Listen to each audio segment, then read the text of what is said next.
"She looks like a Maypole," her ex mocked, unaware she'd married the most powerful duke in England. Those words had been meant as a joke. Everyone at the garden party had laughed. Everyone except Lady Aurelia Talbot. She had stood frozen, her cheeks burning, as the man she once planned to marry turned her into the evening's entertainment. She had smiled, the way women are taught to, politely and tightly, while something inside her folded shut. What he didn't know, what none of them knew, was that the laughter would be the last mocking sound she would ever hear from that life. As for the person who made that statement, it would amuse them later, when they realized she'd married the one man in England they would kneel for. Hello my lovely listeners. If you're enjoying this historic romantic tale, I humbly beseech you to give this video a like or a subscribe.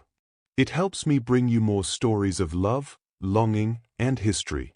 And if you can, kindly tell me in the comments where you're watching from. It always brings a smile to my face knowing where in the world my stories get to. Now let's continue with our story. It happened at Lady Pemberton's spring ball of 1814, amidst the swirl of silk and the scent of hothouse flowers. Aurelia stood in the alcove where Lord William Cromwell had asked to meet her privately. Hope warred with dread in her chest as she waited. She had worn her lowest-heeled slippers, the ones that made her gait awkward and uncertain. She stood with the slight slouch she had perfected over 2 years, trying to compress 6 feet of height into something more acceptable, more feminine, more small. William arrived, and the look on his face told her everything before he spoke a single word. He looked pained, as though the sight of her caused him physical discomfort. "I cannot do this, Aurelia," he said without preamble, without kindness. His voice was tight, strained with something between embarrassment and anger. "When we stand together, people laugh. They whisper. They say you eclipse me, that I look diminished beside you. I cannot present a wife who makes me appear lesser." Aurelia felt something inside her go very still and very cold. She straightened to her full height instinctively, dropping the slouch she had maintained for so long. William actually stepped back, as if her true stature was a physical threat. "I'm marrying Harriet Wallace," he continued, the words coming faster now, as though he needed to get them out before his courage failed. "She's appropriate. She's what a man needs in a wife. Someone delicate, someone who makes sense." Aurelia watched him leave without a word. She could not speak. She could not breathe. She turned slowly and caught her reflection in the tall window beside the alcove. There she stood, tall and proud and utterly alone, the gaslight casting her shadow long across the marble floor. From somewhere nearby, she heard the whisper drift through a cluster of young ladies, followed by the high, cruel sound of giggles. "The Maypole," one of them said, the nickname that had followed her through every ballroom in London. "Did you see him practically run from her? Poor girl. She'll never find a husband tall enough to manage her." The laughter cut through the music and the chatter like a knife through silk, sharp and final. Aurelia returned to Branstone House before the supper was even served. She signaled for her carriage without explanation, walking past the ballroom with her head high and her hands steady inside her gloves, even though her entire body trembled with the effort of holding herself together. The footman helped her into the carriage without meeting her eyes. Even the servants had heard the whispers by now. The ride home was mercifully short, but the silence inside the carriage felt suffocating. Aurelia stared out the window at the gaslit streets of Mayfair, watching couples stroll arm in arm, watching the world continue as though her heart had not just been torn from her chest and held up for public mockery. When she finally reached her bedchamber, she dismissed her maid with a curt nod.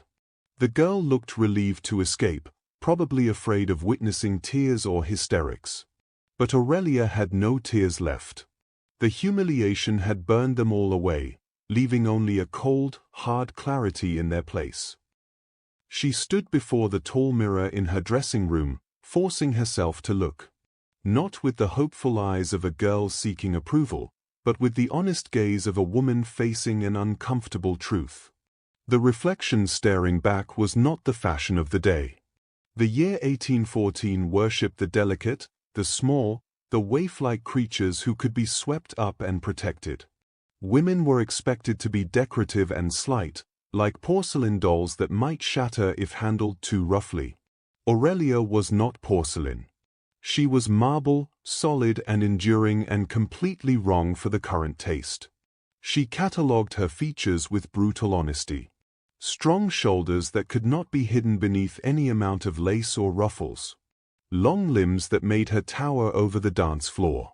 A face that sat level with most men's eyes, forcing them to look straight ahead rather than down with protective superiority. Everything about her was too much, too large, too commanding. For years, she had tried to shrink. She remembered the dancing lessons where the instructor had gently suggested she try to look up at her partners, even though she was inches taller than most of them. The memory made her wince now. How absurd she must have looked, craning her neck at an unnatural angle to create the illusion of masculine height. She remembered the modiste who had tried to talk her into horizontal stripes to widen rather than lengthen, as though making herself appear broader would somehow compensate for her height. She had starved herself on weak tea and dry toast for weeks before each season, trying to eliminate any curve that might make her appear more substantial. She had practiced sitting before others entered a room, so no one would have to witness her unfold to her full height. All of it had been useless. Pointless. A desperate attempt to compress herself into a space that would never fit her, no matter how much she bent or bowed or diminished herself. The truth settled over her like a heavy cloak, suffocating yet strangely protective. There was no version of herself small enough for men like William Cromwell. She could not physics herself shorter. She could not think herself into delicacy. She could not apologize her way into acceptability.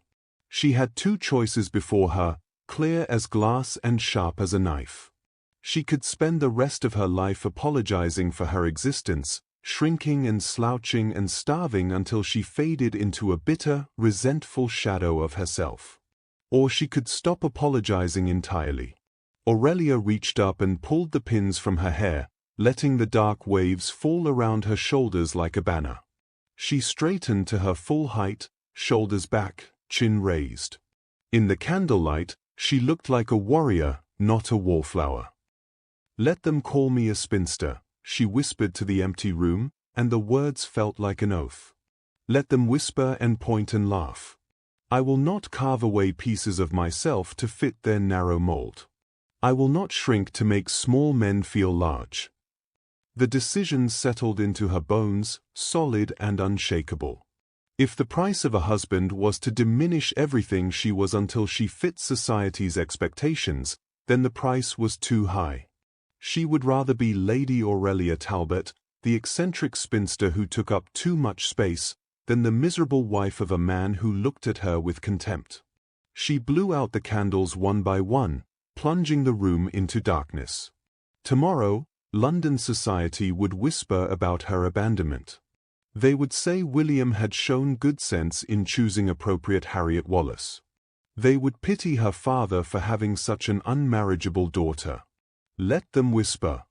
Aurelia Talbot was done seeking their approval. She had entered the evening as a hopeful girl. She ended it as a woman who had decided that if the world would not offer her a seat at the table, she would stand.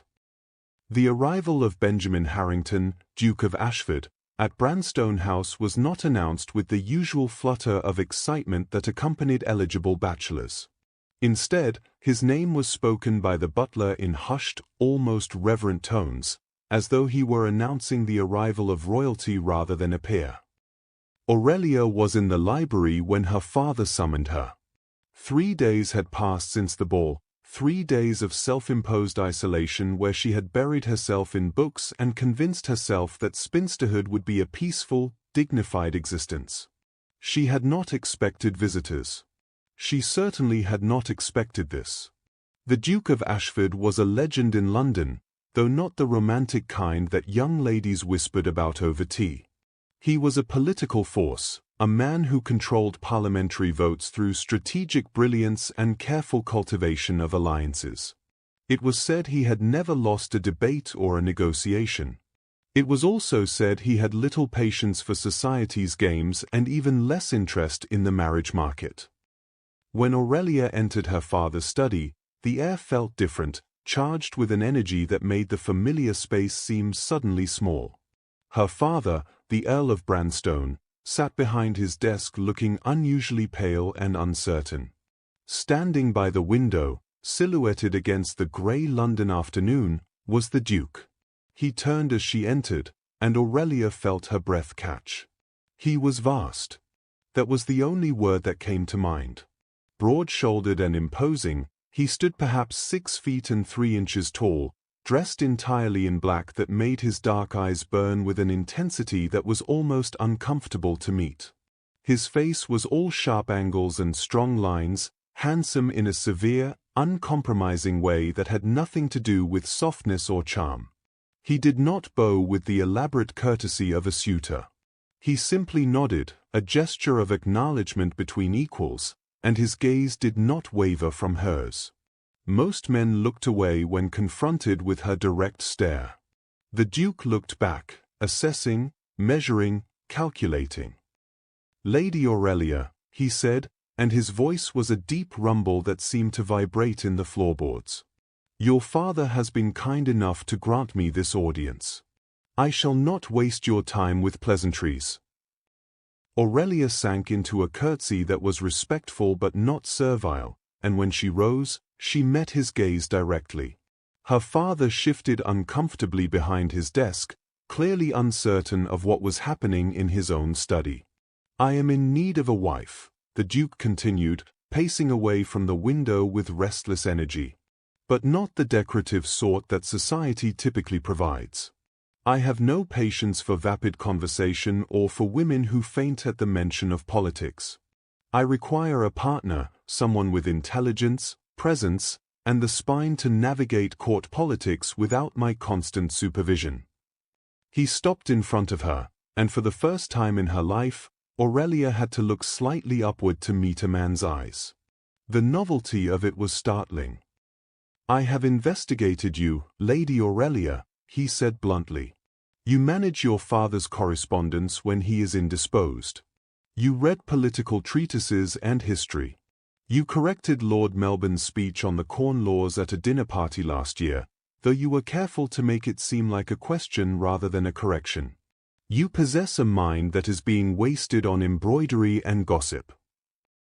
Aurelia blinked, surprised that anyone had noticed her careful interventions in political discussions, the way she phrased her knowledge as innocent inquiry rather than direct challenge. She glanced at her father, who looked equally stunned. "Your Grace is very well informed," she said carefully. "But I confess I do not understand why this investigation has led you to my father's study." "Because I am weary of women who pretend incompetence to appear feminine," the Duke replied with brutal honesty. "I need an equal, not an ornament. Someone who can represent my interests at court, manage complex household accounts, and understand the strategic implications of parliamentary alliances. Your reputation for brilliance precedes you, even if society chooses to focus on your height instead." There it was. The thing that had destroyed her prospects, mentioned so casually it might have been a comment on the weather. "My height is generally considered a disadvantage, Your Grace," Aurelia said, her voice steady despite the rapid beating of her heart. "By whom?" The Duke's expression was genuinely puzzled. "By men who measure their worth in inches rather than accomplishments? Your height is an advantage, Lady Aurelia. You will command attention at state functions rather than disappear among the crowd. When you enter a room, people will notice. When you speak, they will listen, if only because your physical presence demands it." He moved closer, and Aurelia realized with a start that they were nearly eye to eye. For the first time in her life, she did not have to crane her neck downward or adjust her posture to make a man comfortable. "I am also, frankly, tired of stooping to hear conversation," the Duke added, and there was the faintest hint of dry humor in his voice. Do you know how exhausting it is to spend every social event bent at an unnatural angle just to appear engaged? My neck has been in a perpetual state of discomfort for years. Despite herself, despite the strangeness of this entire encounter, Aurelia felt her lips twitch. The image of the formidable Duke of Ashford suffering from a sore neck due to short conversation partners was absurd and somehow humanizing. You are proposing a marriage of political convenience, she said slowly, testing the words. I am proposing a partnership, he corrected. One built on mutual benefit and respect rather than romantic delusion. I offer you real power, Lady Aurelia. Not the pretense of domestic influence, but actual political authority. In exchange, I ask for your intelligence, your loyalty, and your presence. Is that a trade worth considering? Aurelia looked at this strange, blunt, formidable man who had just offered her everything she had been told she could never have. Purpose. Respect. A role that required her whole self rather than a diminished version of it. Yes, Your Grace, she heard herself say. That is a trade worth considering indeed. The library at Branstone House became a war room. 3 days after the Duke's initial visit, Aurelia sat across from him at the massive oak table, a sheaf of documents spread between them like battle plans. Her father had excused himself after the initial formalities, clearly uncomfortable with the clinical nature of the proceedings. This was not a courtship. It was a negotiation. Benjamin laid out his terms with the precision of a general deploying troops. His solicitor had already drawn up the marriage settlements, he explained, and the financial arrangements were generous to the point of being unprecedented. She would have an allowance of £2,000 per annum as pin money, entirely separate from household accounts. Upon his death, a considerable estate in Kent and a substantial annuity would be hers outright. But it was not the money that made Aurelia's breath catch. It was everything else. She would have complete authority over his household, he explained, both the London residence and his primary estate. She would have access to his political correspondence, including sensitive documents from Parliament and the Foreign Office. She would be expected to read them, understand them, and offer her analysis. At court functions and political dinners, she would not be a decoration on his arm but an active participant, expected to gather intelligence, influence opinions, and navigate the complex web of alliances that kept the government functioning. I require your counsel on parliamentary strategy, Benjamin said, his dark eyes fixed on hers with that unsettling intensity. There are factions within the Lords that respond better to female persuasion, not because they respect women, but because they underestimate them. You will have access to conversations and confidences that would never be shared with me directly. I need someone intelligent enough to understand what she hears and strategic enough to know how to use it. Aurelia listened, her mind racing. This was not marriage as she had understood it. This was a position, a role that would require every ounce of her intelligence and capability. It was terrifying and exhilarating in equal measure. And in return, she asked, proud that her voice remained steady. In return, you have my complete political backing in all matters, Benjamin replied. My name, my influence, my protection. Anyone who slights you slights me, and I do not forgive slights easily. You will have financial independence, intellectual freedom, and the power to shape policy in ways that most women can only dream of. He reached into his coat and withdrew a small box. Aurelia braced herself for a ring, for the traditional symbol of ownership and possession. But when he opened the box, what lay inside was different. It was a heavy signet ring of dark gold, bearing the Ashford crest. A fortress tower rising from a foundation of stone, surrounded by the ducal coronet.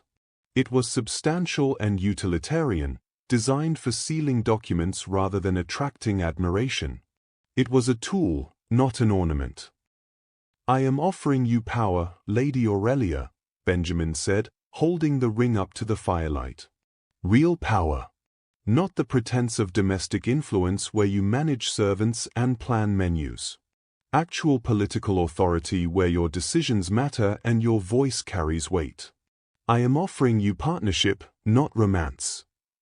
Aurelia reached out and took the ring, feeling its weight in her palm. It was cool and solid, heavier than she had expected. She turned it over, examining the intricate engraving of the fortress tower. It was the symbol of strength, of endurance, of something built to last through sieges and storms. What if society mocks this union? She asked quietly. What if they say you have married a woman too tall, too bold, too unfeminine? Benjamin's smile was cold and sharp as a blade. Society mocks what I permit them to mock, Lady Aurelia. I control 43 votes in the House of Lords through direct influence and another 20 through careful alliances. I have the ear of the Prime Minister and the respect of the Foreign Secretary. If I declare that my choice of bride is beyond question, then it is beyond question. They will not mock this union because they will not dare. The certainty in his voice was absolute. This was not arrogance. It was simple fact. The Duke of Ashford had spent years building his political power, and he wielded it with the precision of a master strategist. Aurelia looked down at the ring in her hand, then back up at the man who had just offered her everything she had been told she could never have. A life of purpose instead of pretense. A role that required her strength rather than her submission. A partnership built on capability rather than sentiment. She slid the ring onto her finger. It fit perfectly, as though it had been made for her hand. The weight of it felt right, solid and real and undeniable. Then I accept your proposal, Your Grace, she said, meeting his eyes with the same directness he had shown her. I will be your partner. I will manage your household and represent your interests. But understand this clearly, I do not enter this contract as a subordinate. I enter as an equal. I would expect nothing less, Benjamin replied, and for the first time, something that might have been respect flickered across his severe features. We have an agreement, Lady Aurelia. Welcome to the battle. The marriage took place in a quiet ceremony at St. George's Chapel, witnessed by immediate family and a handful of political allies whose presence served more as strategic statement than celebration. There was no grand wedding breakfast, no lavish ball to announce the union. Benjamin had been characteristically blunt about his reasons. He had no interest in providing entertainment for society gossips, and Aurelia found herself grateful for the efficiency of it all. 2 weeks later, she stood in her dressing room at Ashford House, preparing for her first public appearance as the Duchess of Ashford. The state dinner at Lord Chancellor's residence was one of the most important political events of the season, where policy was debated over wine and alliances were forged between courses. Aurelia's maid had laid out a gown of pale rose silk, the kind of soft, apologetic color that young brides typically wore to appear demure and inoffensive. Aurelia looked at it for a long moment, then walked to her wardrobe and pulled out a different gown entirely. The deep sapphire silk was bold and unapologetic, cut in clean lines that emphasized rather than concealed her height. She paired it with her tallest heels, adding another 2 inches to her frame. When she looked in the mirror, she did not see a woman trying to disappear. She saw a duchess, commanding and undeniable. Benjamin was waiting in the entrance hall when she descended the stairs. He looked up, and something flickered across his face that might have been approval or satisfaction. He was dressed in formal black, severe and elegant, and when she reached the bottom of the stairs, they stood eye to eye. "You look formidable," he said simply. "That was the intention," Aurelia replied. He offered his arm, and they walked to the carriage together, a matched pair in height and bearing. The Lord Chancellor's residence was ablaze with candlelight when they arrived. Footmen lined the entrance, and the receiving line stretched through the foyer. Aurelia felt the weight of every eye as they were announced, felt the ripple of reaction that moved through the assembled guests like wind across water. The Duchess of Ashford. The title still felt foreign on her tongue, but she wore it like armor. They entered the dining room together, and Aurelia watched the mental calculations happening behind polite smiles. The lords and ladies of London society were reassessing everything they thought they knew. This was not the humiliated wallflower they remembered. This was something else entirely. She and Benjamin were seated near the head of the table, positions that reflected his political importance. To her left sat Lord Arthur Cavendish, a prominent Whig with a reputation for verbose speeches and an inflated sense of his own cleverness. To her right was Lady Daphne Fenwood, whose razor-sharp tongue had reduced more than one debutante to tears. The first course was served in relative silence, but as the wine flowed, Lord Arthur's confidence grew. He turned to Aurelia with the patronizing smile men often wore when addressing women about matters they considered too complex for female understanding. "Your Grace, I understand you take an interest in political matters.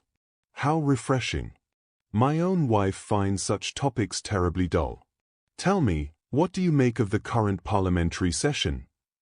Aurelia set down her fork and met his gaze directly.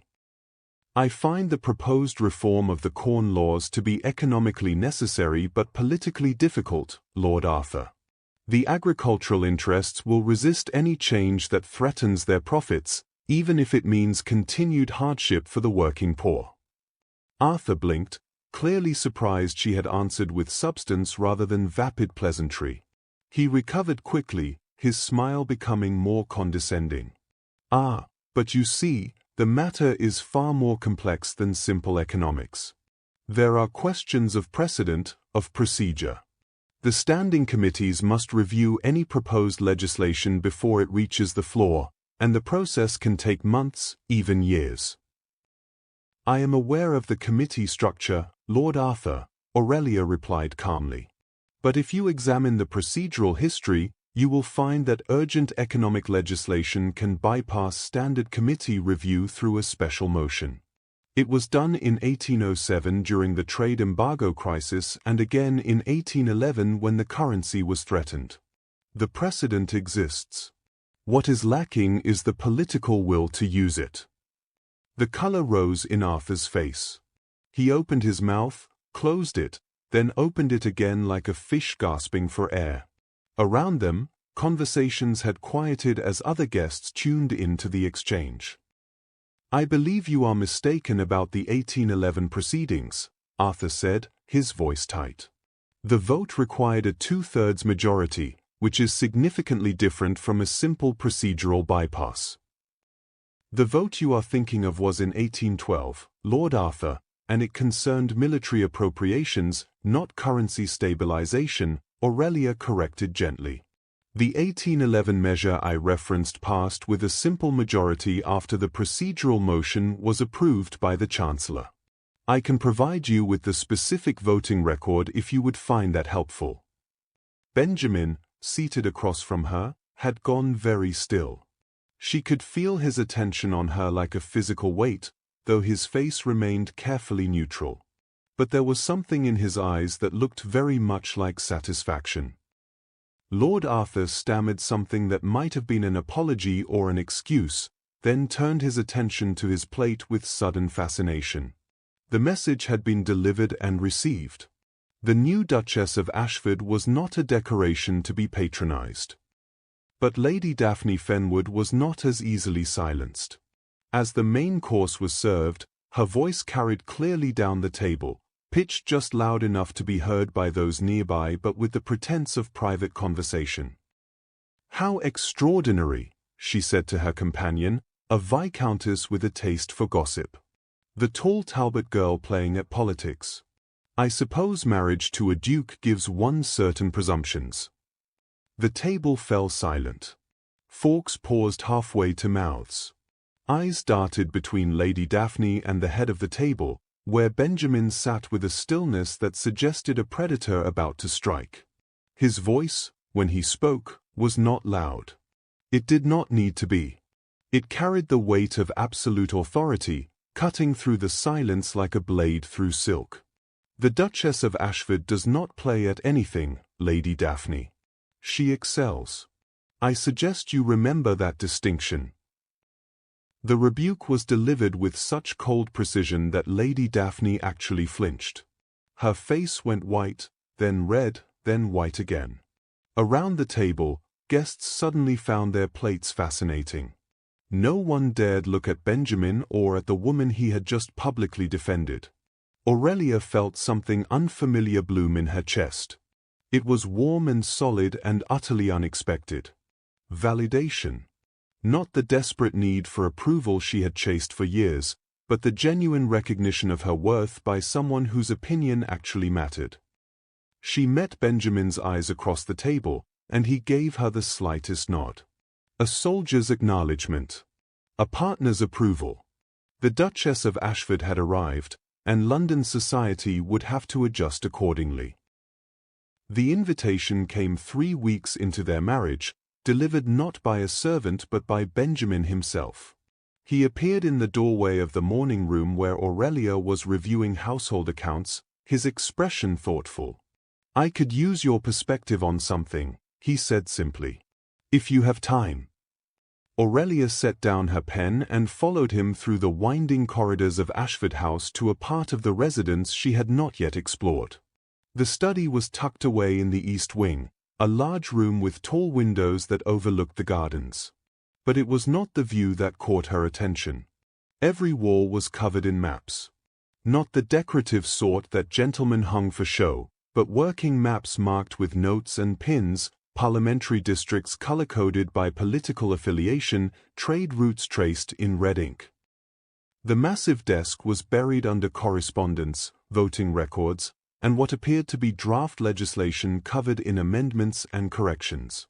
This was the nerve center of Benjamin's political power, the place where strategy was born and alliances were forged. He had brought her into his war room. "The Agricultural Reform Bill," Benjamin said without preamble, moving to stand before the largest map. "It needs to pass before the summer recess or we lose momentum for another year. But the votes are not there yet. I have the urban lords, but the rural interests are split, and the swing votes are proving difficult to predict."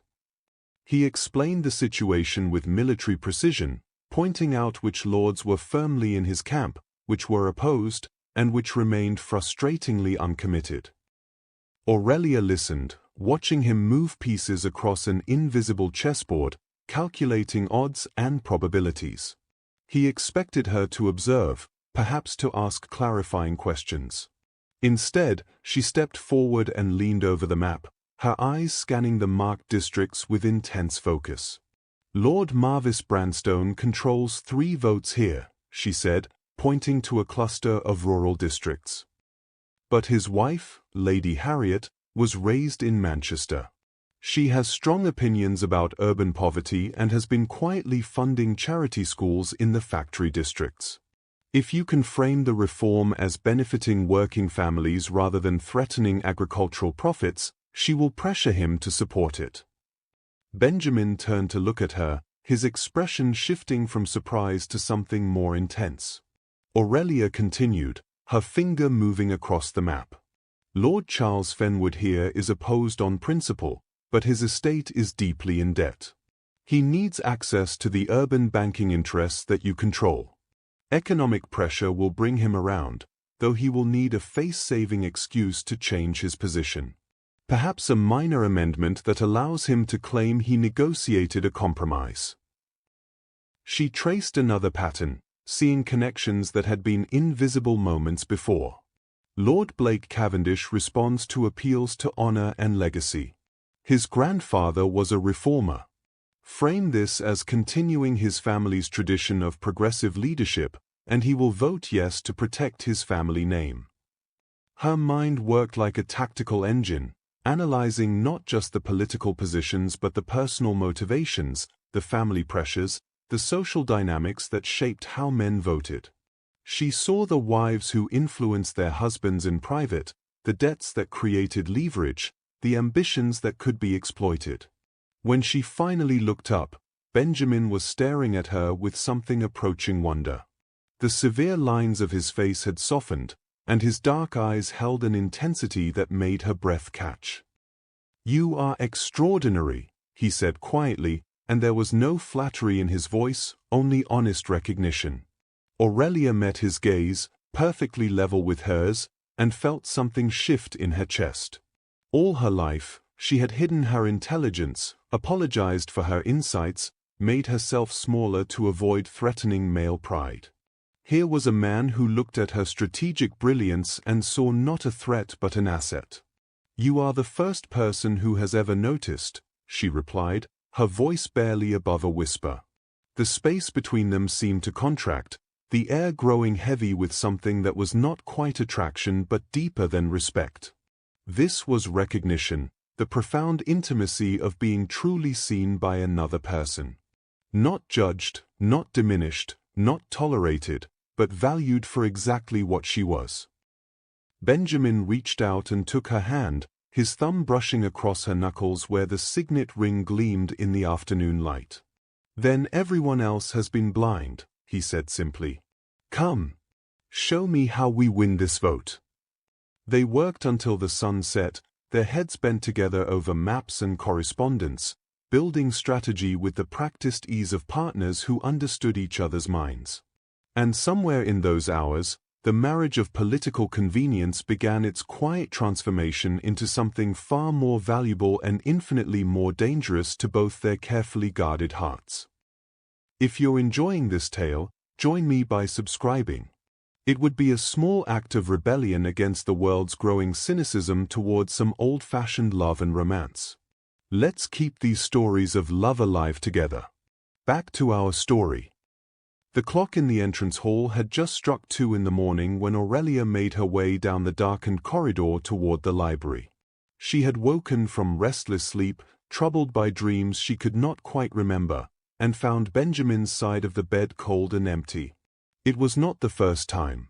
In the 6 weeks since their marriage, she had learned that her husband kept irregular hours, often working late into the night when political crises demanded his attention.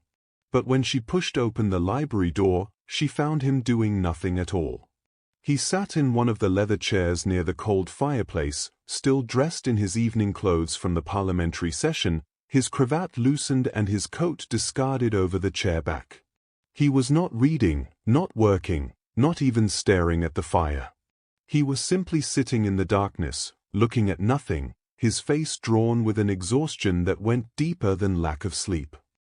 Aurelia hesitated in the doorway, suddenly uncertain. They had built a partnership over these weeks, a comfortable working relationship that functioned with impressive efficiency. But they had maintained careful boundaries, a respectful distance that kept things professional and safe.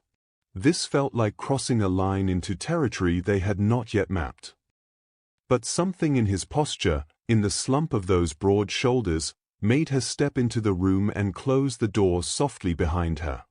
"Benjamin," she said quietly, using his given name as she rarely did. "What troubles you?" He looked up, and in the dim light from the window, she saw something raw and unguarded in his face. For a moment, she thought he might dismiss her concern with some polite deflection. Instead, he gestured to the chair beside him. Aurelia sat, drawing her dressing gown more tightly around herself against the chill of the room. She waited, knowing instinctively that he needed silence more than questions. "My entire life has been performance," he said finally, his voice rough with fatigue. "Being the commanding duke, the political mastermind who never loses a debate or a vote. The man who never shows weakness, never admits doubt, never allows anyone to see the cracks in the armor. It is exhausting, Aurelia. More exhausting than any battle I fought in the war." He turned to look at her, and his eyes held a vulnerability she had never seen before. "I chose you because I needed capability, someone who could manage my political interests and represent the duchy with intelligence. That was the strategic calculation. But I am finding that I need something else entirely. I need this, someone who does not require me to pretend infallibility every moment of every day. Someone who stands at eye level and sees me clearly, not the title or the power, but the man underneath all of it. The confession hung between them, honest and unadorned. Aurelia felt her throat tighten with unexpected emotion. She understood, perhaps better than anyone, what it cost to maintain a constant facade, to never let the armor slip for fear of what people might see underneath. She shifted closer until their shoulders touched, a small point of contact that felt more intimate than any embrace. I spent years trying to shrink myself, she said softly. Trying to be less, to take up less space, to apologize for existing in a body and mind that society found inconvenient. I learned to make myself smaller in every possible way, to the point where I was not sure there was anything left of me that was real and not performance. She turned to face him, their eyes level in the darkness. You are the first person who has ever made me feel that taking up space is not theft. That my height, my intelligence, my very presence in a room is not something I need to apologize for but something I am entitled to claim. You have given me that gift, Benjamin, and I do not think you understand how valuable it is. Benjamin reached out and took her hand, his fingers warm and calloused against her skin. You are entitled to every inch, Aurelia, he said with fierce intensity. Every inch of height, every ounce of brilliance, every bit of space you occupy in this world. Do not ever diminish yourself again, not for society, not for anyone. You are meant to tower. You are meant to command attention. Anyone who asks you to be smaller is asking you to be less than you are, and that is a crime against nature. Aurelia felt tears prick her eyes, but they were not tears of sadness. They were the release of something she had carried for too long, the weight of always being too much finally lifted from her shoulders. And you are entitled to be human, she replied, squeezing his hand. To have doubts and fears and moments of exhaustion. You do not have to be infallible with me, Benjamin. I have seen your strategies fail and your calculations prove wrong, and it has not diminished you in my eyes.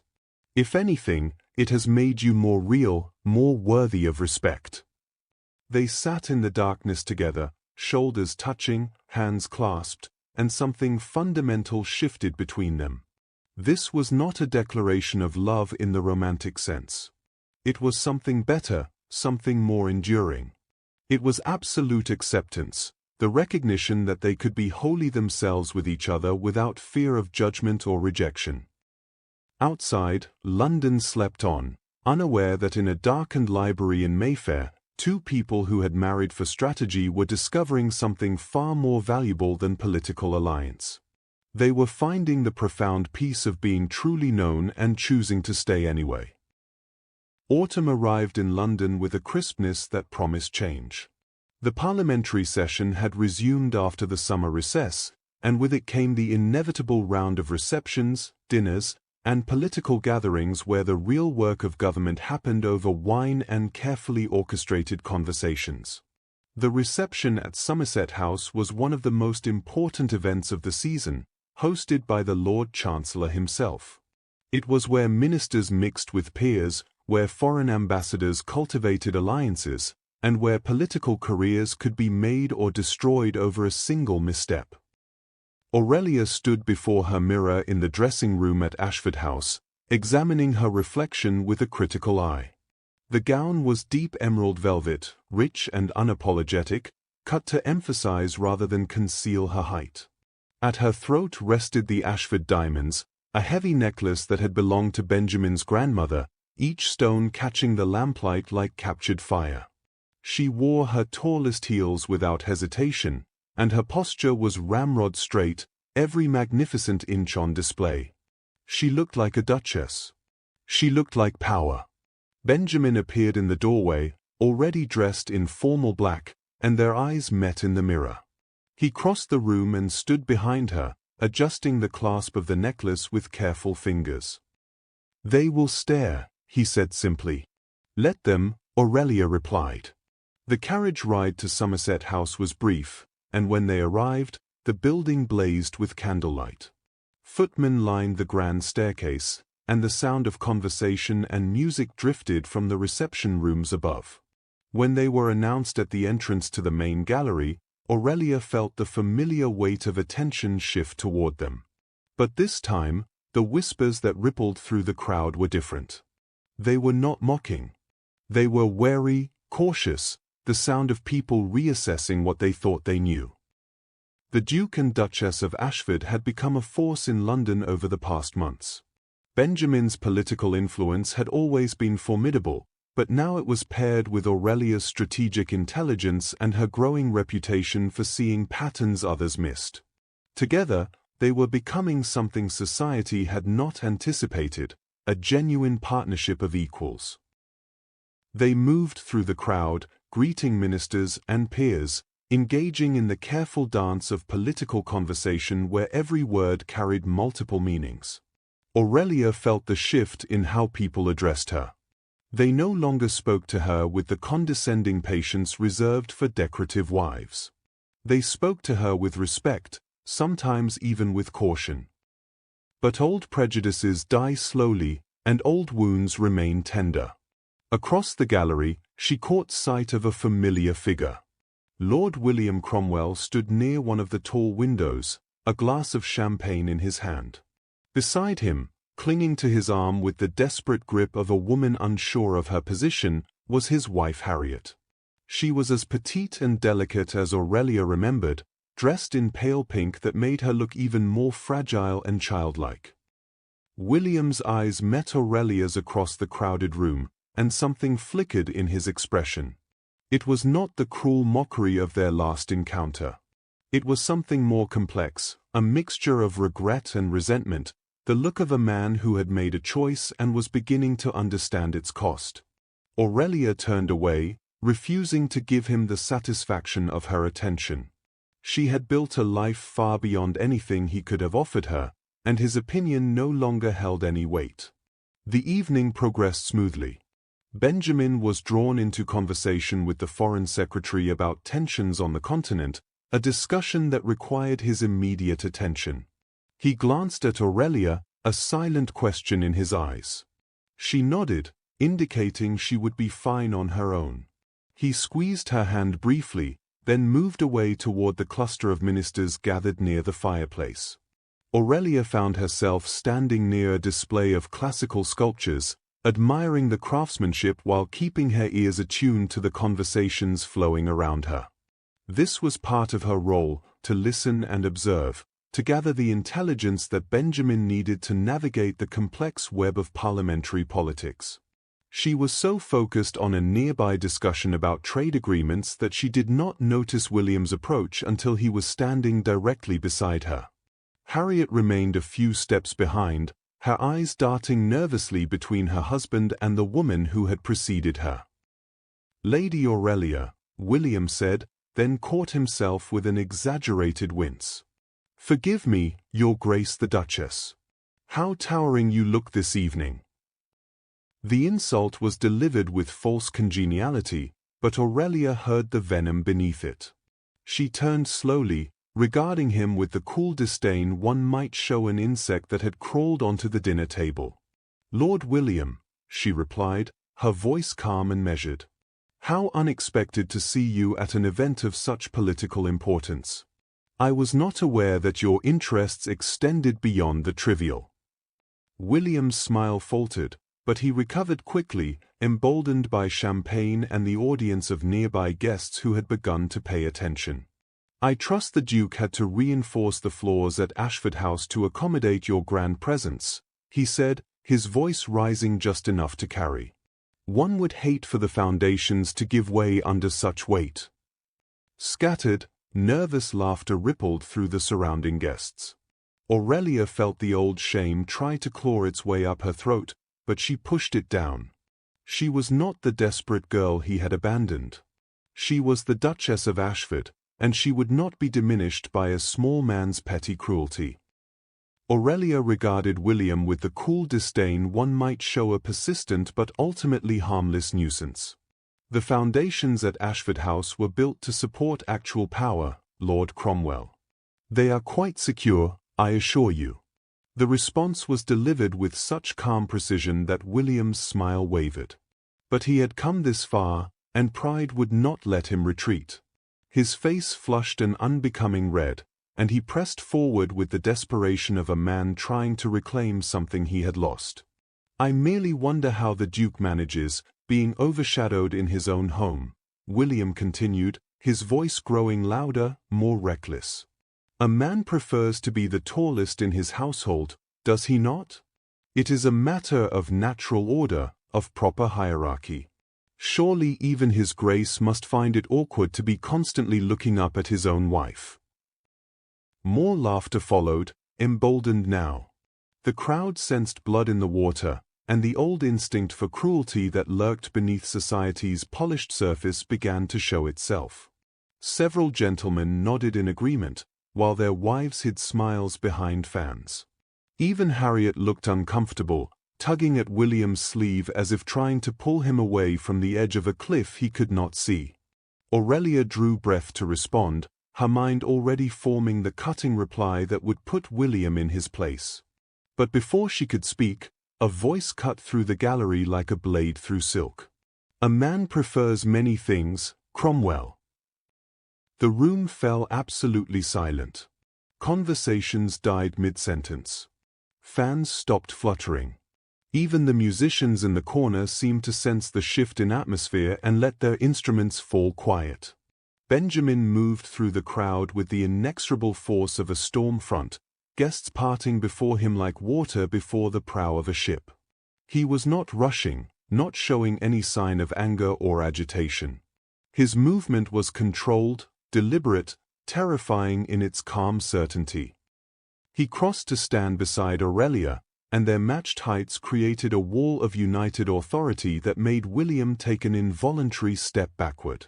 Benjamin's presence seemed to fill the entire gallery, making everyone else look suddenly small and insubstantial. Weak men prefer women who make them feel large by comparison, Benjamin continued, his voice carrying to every corner of the room. Secure men prefer partners who can stand as equals.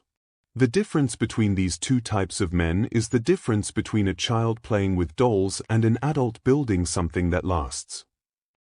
William's face had gone from red to pale, the color draining away as he began to realize the magnitude of his mistake. He had attacked not just the Duchess of Ashford, but the Duke's choice, his judgment, his authority. And he had done so publicly, before the most powerful figures in English politics. You see, Cromwell, there is a fundamental difference in how we measure worth, Benjamin said, his dark eyes fixed on William with an intensity that made the smaller man shrink further. You require a woman you can diminish to feel adequate. You need someone so small that your own mediocrity appears impressive by comparison. I chose a woman who commands attention because I am unafraid of standing beside greatness. In fact, I require it.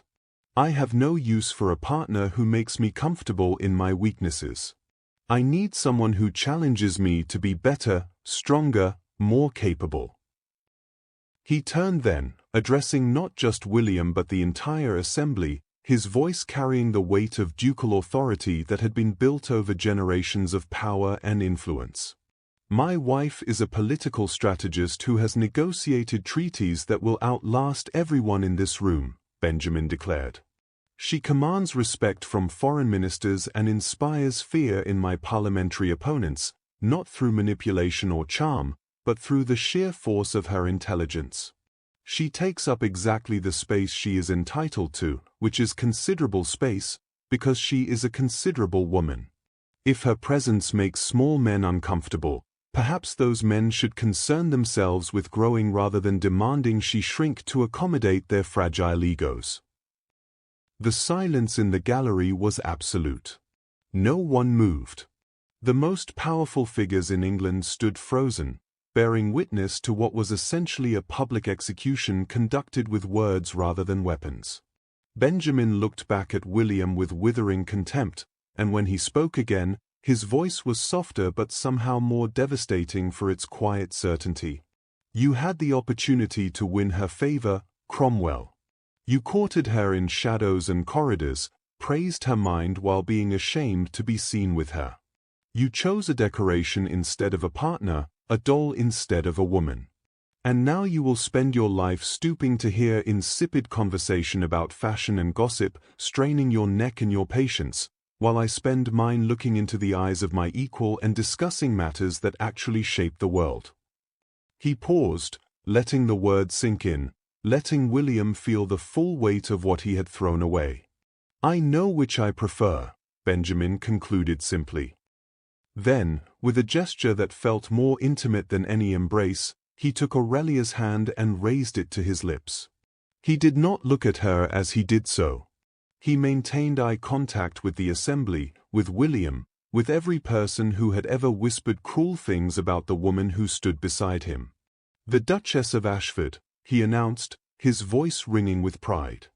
"My partner. My political equal. My wife. If anyone finds fault with her stature, with her presence, with anything about her, they are welcome to take the matter up with me directly.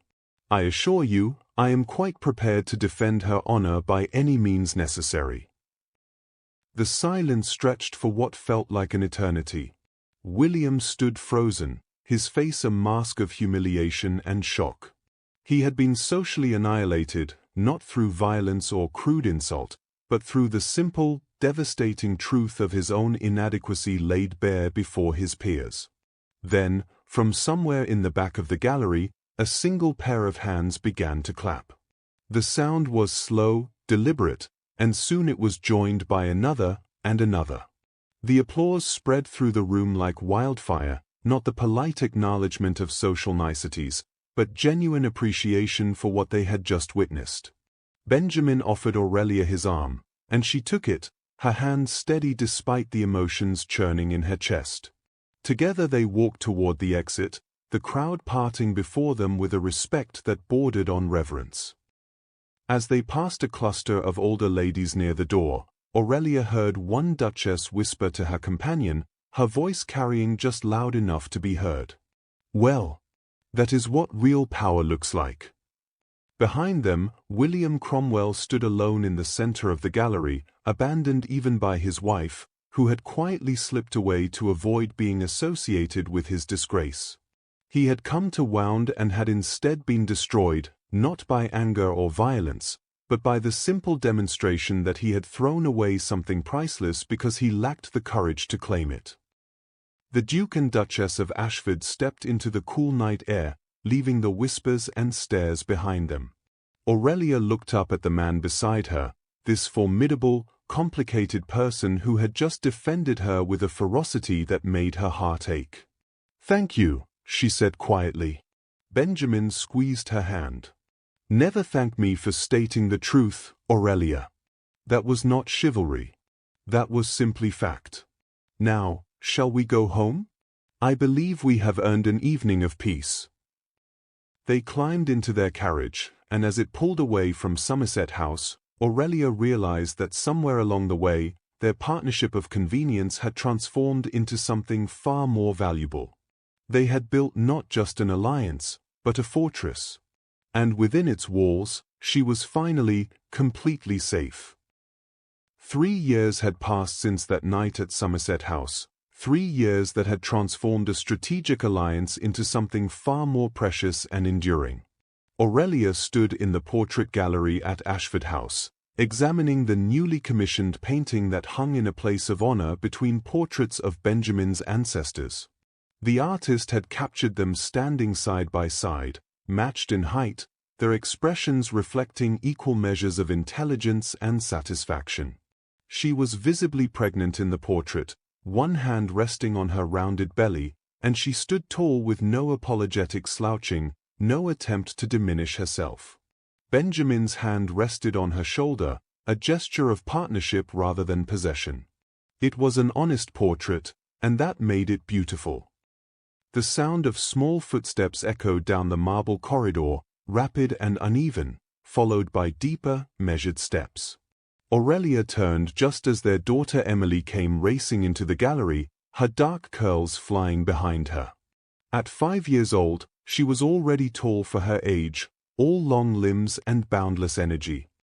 Emily crashed into Aurelia's skirts with the abandon of a child who had never been told to be careful or restrained. Behind her, Benjamin appeared carrying their infant son Charles, the baby's chubby fists waving in the air. "Mama, Papa says I will be tall like you," Emily announced breathlessly, looking up at her mother with wide eyes. "Will people call me Maypole too? Like they used to call you?" Aurelia felt her heart clench, but she knelt smoothly, bringing herself to her daughter's eye level. She would not lie to this child, would not pretend the world was kinder than it was. But neither would she pass on the shame she had once carried. "Perhaps some will, darling," she said honestly. "Small minds often resort to small insults when they encounter something they do not understand. But you will know what we know, that height is simply space we are entitled to occupy. Never apologize for taking up the room you need." Benjamin set Charles in the ornate cradle that had been brought to the gallery, then wrapped his arms around both wife and daughter, creating a circle of warmth and safety. "Your mother taught me something important, Emily," he said, his voice gentle in a way he reserved only for his family. "She taught me that the strongest structures require the tallest foundations. Monuments are not built from decorative matchsticks. They are built from pillars, from things that can bear weight and withstand storms. You are being built to be a pillar, not an ornament." Aurelia leaned into her husband's embrace, marveling at the simple perfection of standing beside someone without adjusting her posture, without making herself smaller. "We built something rare," she said quietly, meant for Benjamin's ears alone. "A partnership where neither of us has to diminish ourselves." "We built something true," Benjamin corrected, pressing a kiss to her temple. "The kind of love that requires no apologies and grants no quarter to those who would see it shrink. The kind built on respect, not romance. Though I confess, I find respect has rather thoroughly transformed into love. Most inconvenient for a man who prided himself on emotional detachment." "Most inconvenient," Aurelia echoed with a smile. "And entirely inevitable." Emily tugged at her mother's skirt, her young face serious with concern. "Will I find someone tall enough for me, Mama? Someone who does not mind that I take up space?" Aurelia smoothed her daughter's curls with gentle fingers. "You will find someone confident enough for you, darling. Someone who measures worth in courage and capability, not in inches. And remember this always, anyone intimidated by your height is not worthy of your attention or your affection." That evening, as they prepared for yet another parliamentary dinner, Aurelia stood before her mirror while Benjamin fastened the clasp of her diamond necklace. Their eyes met in the reflection, and he smiled with the warmth that he showed to so few people. "Still no regrets about our pragmatic arrangement?" he asked. She turned to face him, standing every inch of her 6 feet, and smiled. "None whatsoever. Though I confess our arrangement has evolved rather beyond pragmatism." "Indeed," he agreed, his hands settling on her waist. "Somewhere between political strategy and treaty negotiation, I fell irrevocably in love with my towering, brilliant, magnificent wife." "And I," Aurelia replied, reaching up to straighten his cravat, "fell in love with a man who saw me clearly and chose not to look away. It turns out that being seen, truly seen, is rather conducive to affection." They descended the grand staircase together, a matched pair of formidable presence and undeniable power. In the entrance hall, Emily stood with her governess, watching her parents with the wide-eyed wonder of a child seeing magic. "You look like a king and queen," she whispered. Aurelia paused, kneeling once more to meet her daughter's eyes. "We look like two people who refuse to apologize for being exactly who they are. Remember that, darling. The world will always have opinions about how much space you deserve. The answer is as much as you require. Benjamin offered his arm, Aurelia took it, and they stepped into the waiting carriage. Through the window, London glittered with gaslight and possibility, a city full of whispers and judgments that no longer had any power over them. 3 years ago, she had been the Maypole, too tall, too much, too intimidating for men who measured their worth in inches. Tonight, she was the Duchess of Ashford, political strategist, mother, and partner to England's most powerful peer. She was exactly as tall as she had always been. The difference was she was no longer apologizing for it. And somewhere across London, in a modest household that had seen better days, Lord William Cromwell sat in his study, listening to his wife's endless chatter about ribbons and gossip. He stared at the glass of brandy in his hand and wondered, not for the first time, what his life might have been if he had been brave enough to stand beside greatness rather than demanding it kneel. But some lessons come too late, and some chances, once lost, never return. The carriage carrying the Duke and Duchess of Ashford rolled through the lamplit streets, bearing them toward another evening of politics and power, toward a future they were building together, one decision at a time, one day at a time, standing tall and taking up all the space they deserved. Lovely listeners, if this story has brought peace to your day, consider liking or subscribing. You would be supporting a small creator in a world that needs more kindness, more love, and more gentle stories. And if you are up for it, another video will appear on your screen at the end. Click it for another beautiful love story. Thank you for listening, and may you always find the courage to dance wildly when your heart calls for it.